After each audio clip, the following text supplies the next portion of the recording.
सो इतने अंडरस्टैंडिंग भाई बहन की जोड़ी देखकर हमें ट्रेलर में तो बहुत ही मज़ा आ रहा है. टेल अस कितना मज़ा आया आप लोगों को शूट करते हुए? बहुत ज़्यादा मज़ा आया. हद से ज़्यादा मज़ा आया. और उम्मीद करते हैं कि हमें जितना मज़ा आया शूटिंग करने में उतना ही मज़ा आएगा ऑडियंस को इस जोड़ी को देखते हुए में और शो को देखने में. बढ़िया केमिस्ट्री है. आई थिंक ये मेरा पर्सनल ओपिनियन है. Of course, audience needs to judge and are the best judges. But I think on the job, you know, बहुत ही खूबसूरत केमिस्ट्री बनी और बहुत ही मज़ेदार सीन्स शूट हुए. मैं तो बचपन से लारा का फैन हूँ. मैं और मेरे दोस्त बचपन से मतलब टीन्स जब हम मिड टीन्स में थे तब. और जब मैं ऑलमोस्ट 20 होने वाली थी तब. इतना फर्क नहीं है जितना आप बता रहे हैं. फिर भी नहीं तो मेरे लिए बहुत ही एक्साइटिंग था. मेरे लिए बहुत ही एक्साइटिंग था. एंड मैं काफ़ी नर्वस था क्योंकि मेरी जो इमेज थी लारा की वो एक सुपरस्टार की थी. इतने सारे फिल्म में इतना एक्सपीरियंस. तो इतना बड़ा पति महेश. नहीं तो मैं नर्वस था. लेकिन लारा ने उस बिल्कुल वो बिल्कुल ऐसी एक चीज़ मतलब वो था ही नहीं कि कुछ इंटिमिडेट हुआ हूँ मैं या बिल्कुल नहीं. बहुत ही easy going cooperative team player है एब्सोल्युटली. और आई थिंक दोनों में गिव एंड टेक बहुत ही बढ़िया रहा. आई थिंक हम दोनों आई थिंक हम इतने ईगर थे हमारे किरदारों को लेके और इतने इन्वॉल्व थे कि आइडियाज़ सजेशंस नॉन स्टॉप थे यू नो. और वैसे ही केमिस्ट्री बनी और हमें बहुत ज़्यादा मज़ा आया शूट करने में. और इंशाल्लाह लोगों को भी पसंद आए हमारी केमिस्ट्री. आई थिंक ये भाई बहन की जो इक्वेशन है बहुत बार स्क्रीन पे पहले भी प्रस्तुत की हुई गई है. लेकिन नॉर्मली एक बहुत ही स्टीरियोटिपिकल टाइप की भाई बहन का एक रिश्ता हमेशा दिखाया गया हुआ है जहाँ पे बहन राखी बांधती है, भाई उसे प्रोटेक्ट करता है या बहन की रेप हो जाती है और भाई बदला लेने के लिए निकलता है. आई थिंक लायंस गेट और कुणाल कोहली जी ने एक अलग तरीके से नए नज़रिए से इस सेम रिलेशनशिप को इस बार इस तरीके से इस शो के दौरान प्रस्तुत किया है. और आई थिंक जितने सारे सिबलिंग्स हैं, जिनके भाई हैं, जिनकी बहनें हैं, वो अगर इस शो को देखेंगे और वसुधा और अखिल के किरदार को देखेंगे तो आई एम श्योर उनको लगेगा कि हाँ मैं अपने भाई से बहुत प्यार करती हूँ, या भाई बोलेगा कि मैं अपनी बहन से बहुत प्यार करता हूँ. लेकिन हमें ऐसी टाइप की एक रिलेशनशिप चाहिए जहाँ पे वो सिर्फ भाई बहन ही नहीं है, एक दूसरे के सबसे बेस्ट फ्रेंड्स भी हैं.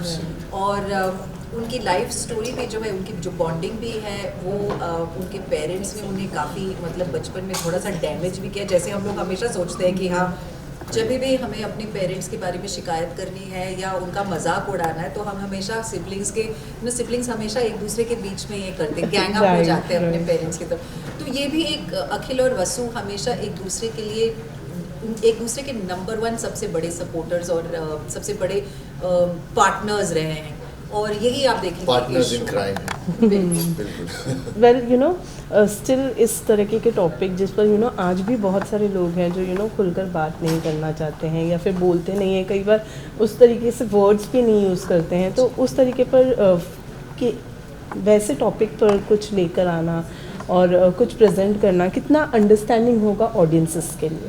देखिए मैं सोचती हूँ कि ये जो पिछले 1.5-2 साल जो गए हैं, हम लोग एक ऐसे माहौल से गुजर के निकले हैं जो हमने पहले कभी सोचा नहीं था कि हमारे साथ या देखने भी मिलेगा हमें अपनी ज़िंदगी में फ़िलहाल, जहाँ पे हम सब अपने परिवार के साथ में ही लॉकडाउन थे घर के अंदर। मतलब 3-4 महीने के लिए हमें या वेदर हम लोग एक दूसरे से मतलब कनेक्ट करते थे या नहीं, हमारे पास और कोई चारा नहीं था कि हम यहाँ इन लोगों के साथ में ही रहना था।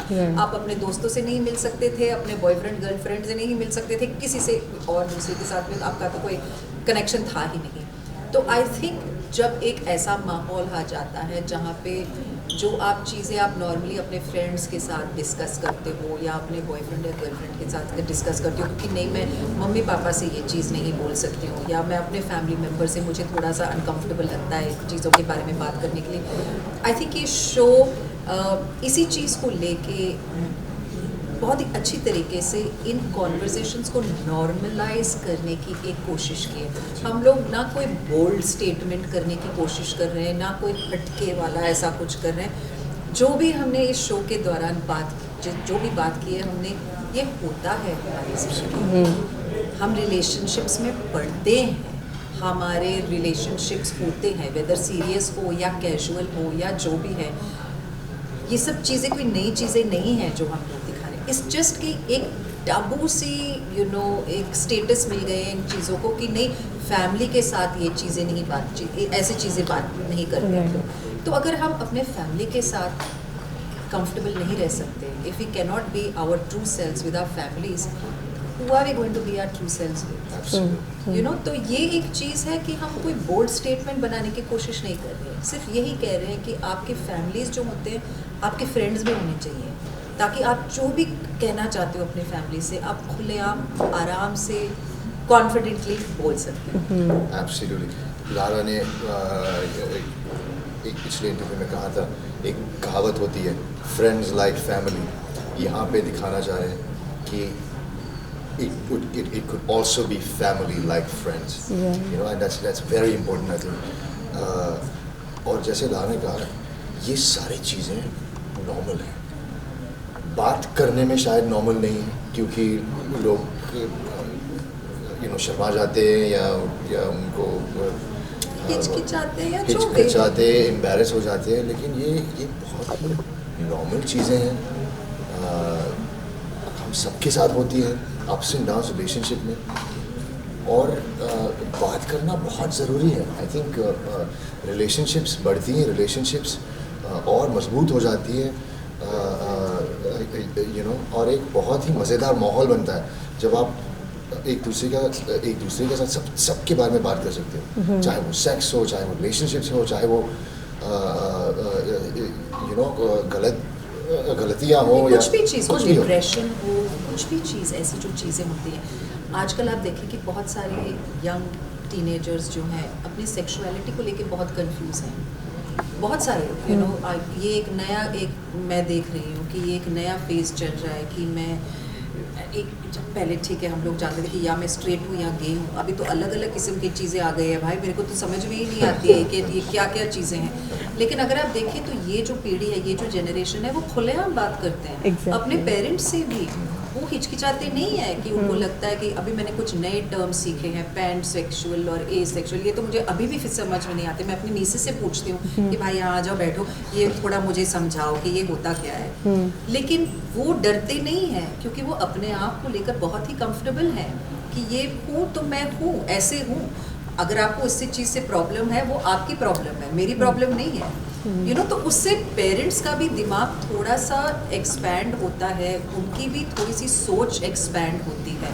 तो ये एक नया फेज, मतलब फेज भी नहीं, I can't say phase is the wrong word, this is a new world. ये एक नया माहौल है जिसमें हम लोग अब आपकी चॉइस है, या तो आप पीछे की तरफ जा सकते हो, अपनी जगह में डटे रह सकते हो, या वक्त के साथ आगे बढ़ सकते हो। Exactly but being a mother and in real life and playing a mother on screen कितना हेल्प करता है you know It does help, but of course, I think this is the first time that I'm playing a mother to such a aged child. Exactly. तो of course, when I was approached for the show, also जब उन्होंने कहा था कि नहीं, लेकिन आपकी बेटी 17-18 साल की थी, मुझे कभी ऐसे नहीं लगा कि नहीं, मुझे इतनी बड़ी लड़की की माँ का माँ नहीं बनना है स्क्रीन पे, यू नो, इससे मेरी एज बढ़ जाती है। नहीं, क्योंकि इस शो में भी जिस तरीके से हमने दिखाया है, वसु अपने हाई स्कूल या कॉलेज स्वीटहार्ट से शादी करती है, बहुत जल्द उसकी बेटी पैदा होती है, तो वो शादी भी करती है,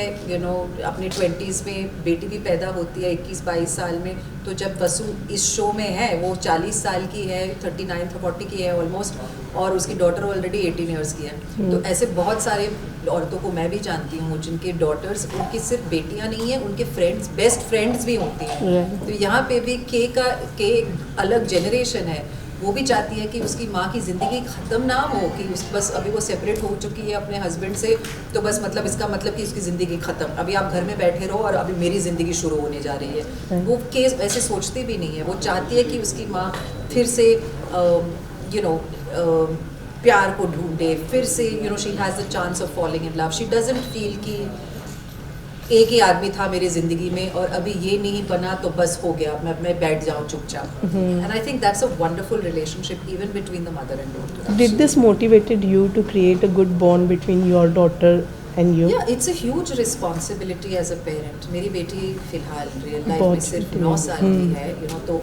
अलग किस्म के जैसे के अलग कॉन्फ्लिक्ट्स हैं उनके उसकी ज़िंदगी में। वैसे सायरा तो अभी फिर भी बहुत छोटी है, वो मान भी लेती है, सुन भी लेती है, हाँ मम्मा कह के, अभी तो अच्छा चल रहा है। लेकिन मुझे पता है कि you know, as a girl हमारे बीच एक मदर डॉटर की जो रिलेशनशिप होती है, टीनेज ईयर्स में स्पेशली बहुत ही चैलेंजिंग रिलेशनशिप होती है। बट मैं शायद थोड़ी सी अलग सोचती हूँ। ऑफ कोर्स आई फील कि I want to be a friend to my daughter, but I am first her mother. You know, तो अगर मैं उसकी बेस्ट फ्रेंड बन जाऊँ तो माँ कौन है उसकी ज़िंदगी में, उसकी माँ कौन है? तो हाँ, I want to be a friend to my daughter for sure, but I am also her mother, you know, and that is something that is very important for me to know that position. Yeah. Also very evident in the show. एक तो you know parents होते हैं जो अपने बच्चों को guide करते हैं, एडवाइस देते हैं, सिखाते हैं। इसमें the roles are reversed, you know, not entirely but yes in places जहाँ पर लारा का किरदार जो है वसु, वो हेजिटेट करती है कि यार मैं क्या करूँ मेरी ज़िंदगी के बारे में, अब ये सब हुआ है, तो उनकी बेटी गाइड करती है। उनकी बेटी से वो सीखते कि हाँ यार शायद ये करना चाहिए मुझे, देखते हैं। एंड वो आई थिंक देखना और बहुत ज़रूरी है। I think people need to be aware that this exists, you know. Yeah, and I also feel, you know, कि as parents आप हमेशा अपने बच्चों को कहते हैं कि follow your dreams, but आप खुद अपने dreams को follow नहीं करते हो। तो बच्चे ना सुन के नहीं सीखते हैं, देख के सीखते हैं। तो अगर कोई बेटी देखेगी कि नहीं 40 साल की उम्र में मेरी माँ अपने ड्रीम्स, अपने पैशन को फॉलो कर रही है, ज़्यादा चांसेस है कि वो जब बड़ी हो रही है कि वो अपने ड्रीम्स को फॉलो करे। तो it's very important to be that visual role model for your child. Right. So dating app के CEO आप रहते हैं, लेकिन ये डेटिंग ऐप वाले फंडा पर कितना बिलीव करते हैं रियल लाइफ में? What's your thought? मैं तो डरता हूँ ऑनेस्टली मैं तो डरता हूँ डेटिंग ऐप से। एक तो अगेन एक प्रीवियस इंटरव्यू में लाल ने कहा, एक चीज़ होती है तुम अपना प्रोफाइल बनाते हो और बायो लिखते हो और अच्छे फ़ोटो डालते हो, लेकिन असलियत में जब मिलते हो तो वो कोई और ही निकल के आता है, और यू नो तो वो उससे मैं काफ़ी डरता हूँ। लेकिन I am not against it. I think बहुत ही बढ़िया तरीका है लोगों से मिलने का, जानने का, नए लोगों से मिलने का। आई थिंक डेटिंग ऐप से इजी एक्सेस होता है लोगों को मिलने का, जानने का। तो बिल्कुल I am all for it, मैं सपोर्ट करता हूँ एब्सोल्युटली। लेकिन मैं डरता हूँ खुद। मेरा फिलहाल कोई एक्सपीरियंस नहीं रहा है डेटिंग ऐप पे। मैं ना डेटिंग ऐप पे हूँ, ना कभी मैंने यूज़ किया है। और आई थिंक मैं थोड़ी सी प्रीवियस जनरेशन से हूँ जब जिस पे ये जो नए किस्म के डेटिंग टाइप की एक मेथड आ चुकी है, उससे मैं थैंकफुली निकल गई थी इससे आने से पहले।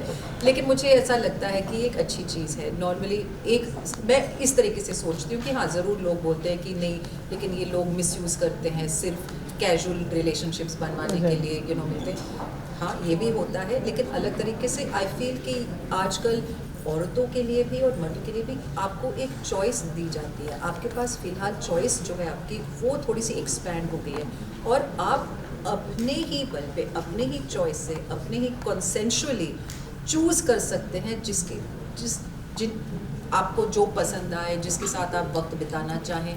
वो चॉइस अभी इतना ज़्यादा खुल गया है लोगों के लिए।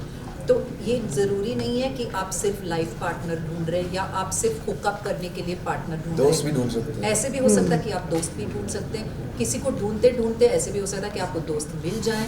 तो आई फील ये लोगों को कनेक्ट करने के लिए ये एक अच्छी चीज़ है। बहुत अच्छी चीज़। मैंने कभी यूज़ नहीं किया है, तो मैं सिर्फ ये अपने अंदाजे से बोल रही हूँ। बट कोई है आपके लाइफ में जिनको डेटिंग ऐप के थ्रू हाँ, मैंने लाइफ अपने पार्टनर दोस्त की मिला एक है? प्रोफाइल ज़रूर बनाई थी। मेरे सिंगल मेल फ्रेंड है ऑल्सो, जिसका डिवोर्स हुआ था, तो हम लोग बहुत एक्साइटेड थे कि हम लोग उसकी एक प्रोफाइल बनाने जा रहे हैं। बहुत मसालेदार वाली प्रोफाइल बनाई उनकी। फिर मैंने चेक नहीं किया कि उनके कितने स्वाइप्स आए कि नहीं आए। शायद I didn't want to know also. लेकिन besides your character, what was the best part about the show? I think for me the best part is the casting that happened. The casting of everybody that's come together, from Pradeep, myself, Shinova, Meng Chang, who's playing Rinzing in the show, Ayan Zoya, who's playing Ila, Meera Chopra, Divya Seth ji, who's just Our absolutely parents. fabulous as our parents, Nasir Abdullah. It just may be ये हमारी एक luck थी कि casting एकदम बिल्कुल सही casting हुई, और एक एफर्टलेस स्ट्रेस फ्री एक्सपीरियंस था इस शो बनाते हुए।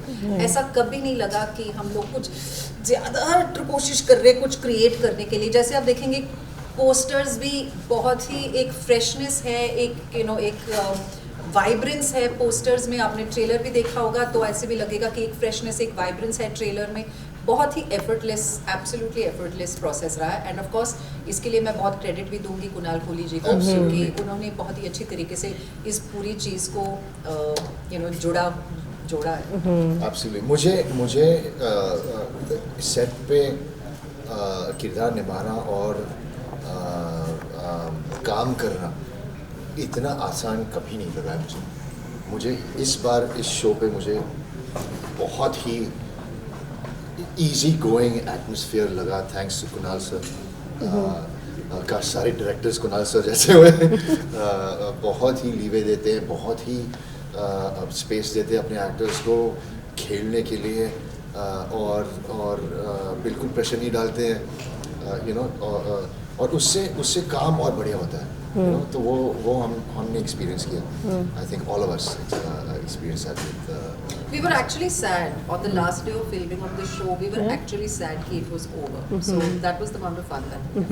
Well, you have done first time you are playing lead for Kunal, right? Yes. Cameo किया है इससे पहले आपने फना में। उनके लिए, right? लेकिन किस तरह से चेंज देखा है आपने? Because it's been a long time when Fana was done and अभी I think अगर कुणाल के बाद एक सबसे बेस्ट जो चीज़ है, मैं वो ये कह सकती हूँ कि वो बहुत ही क्लियर हैं। तब भी वो अपने आमिर खान जी के साथ काम कर रहे थे, तो is known for being an absolute perfectionist, और तब भी मैंने देखा कि कुणाल बहुत ही क्लियर थे अपने इंस्ट्रक्शंस में भी, अपने शॉर्ट ब्रेकडाउन में भी। उन्हें क्या शूट करना था, कैसे शूट करना था, and I think that's what made this an effortless experience. यहाँ पे भी वो बहुत ही काम, इन कंट्रोल और बहुत ही क्लियर थे। हमने एक एक्स्ट्रा शॉट कभी नहीं लिया है कि हाँ ठीक है ये मिल गया है शॉट, अभी कुछ अलग ट्राई करते हैं, बिल्कुल नहीं। ऐसी कोई डुप्लिसिटी या कंफ्यूजन नहीं था कि